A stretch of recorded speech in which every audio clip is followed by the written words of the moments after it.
د سهار د خبرو اترو مرکز مسؤلین وایي چې د ټولنې د وګړو د بیلابیلو قشرونو لپاره د مناسبو فرصتونو د رامنځته کولو لپاره به اغیزمن پروګرامونه پلي کړي. د ستونزو تثبیت او د حل لارو پیدا کول، د راپورونو، تحلیلونو، طرحو او عملي شوو پروژو په اړه گفتمان، د فکري محصولاتو تولید او بیا مسؤلینو او مخاطبینو ته رسول. په افغانستان کې د سرمایه گذاري په مخه د کورنیو او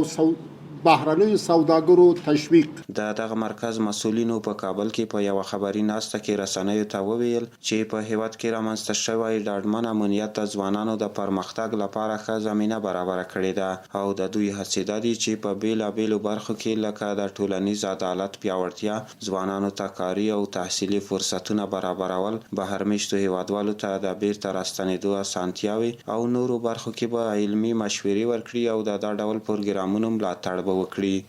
د مخدره موادو پر وړاندې د هر اړخیزه مبارزې له دوام څخه ملاتړ او له نړیوالو بنسټونو سره د دې لړۍ د هر اړخیزه مرستې په مخه خبرې اترې. دریم،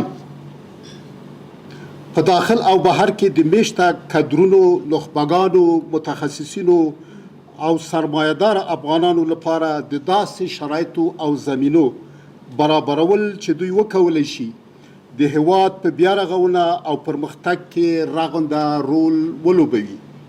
د سهار د خبرو اترو مرکز د ټولنې دغه مسؤل وایي چې هڅې دا دي ترڅو په ټولنه کې د خبرو اترو فرهنګ پیاوړی کړي او بیلابیلو ټولنیزو ستونزو ته مناسبې حل لارې پیدا کړي. د گفتمان، د فرهنګ وده او د فکري مشارکت او همکارۍ تقویت، د سیمه‌ییزو او نړیوالو ستونزو په اړه د ملي تصمیم ګیرۍ د کیفیت لوړوالی، د دولت او نخبگانو ترمنځ د اړیکو پیاوړتیا او د ابهام او تفهیم هڅه.